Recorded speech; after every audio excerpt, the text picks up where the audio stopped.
My name is Sai-Wai Foo. So I basically have a craft-based practice and I primarily work in paper. So I'm kind of fascinated with kind of how you translate something that's essentially a 2D medium into a 3D medium. So I use mainly pleating and then I mix that back with a whole lot of ephemera. So it's an outlet for my hoarding, really.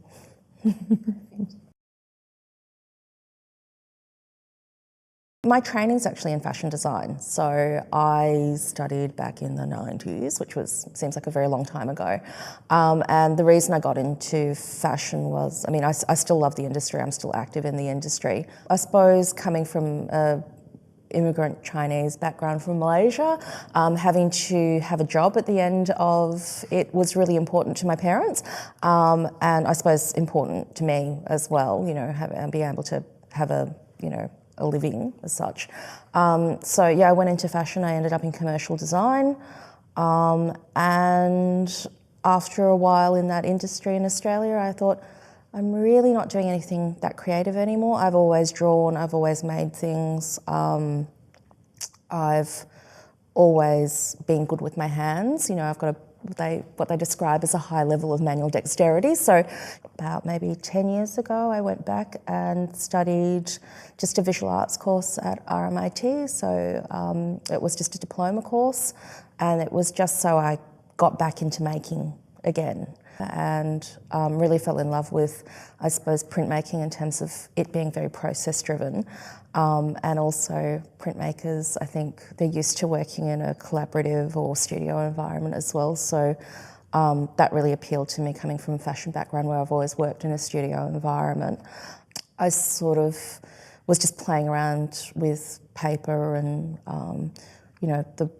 the very essence of what the practice is now, just playing around with that and going into art competitions and just entering and just having a deadline to work towards. So, that was the way I sort of started.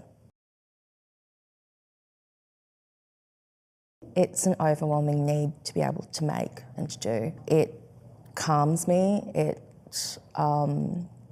is probably an extension of myself. It keeps me sane. It's just something I have to do. If I don't do it, it's not that I'm making art all the time, but I go through making binges and things like that. And it's really satisfying actually creating something at the end of it, taking a raw material and turning it into something. So yeah, for me, it's just an overwhelming urge to be able to do it. Coming from a fashion background where it's a pretty tough industry, it's actually toughened me up in a way, and I'm kind of glad I segued into art this particular way and through the ways I have. Like, I've had sort of like a meandering course through it. So even with showing my art now, I haven't had a direct path to sort of galleries or showing in regular or, traditional means initially. And I've come in via the means of printmaking and also craft, which are both really supportive and open practices. So people who are used to sharing information and working collaboratively. So I've felt really supported. In terms of challenges, probably just being motivated.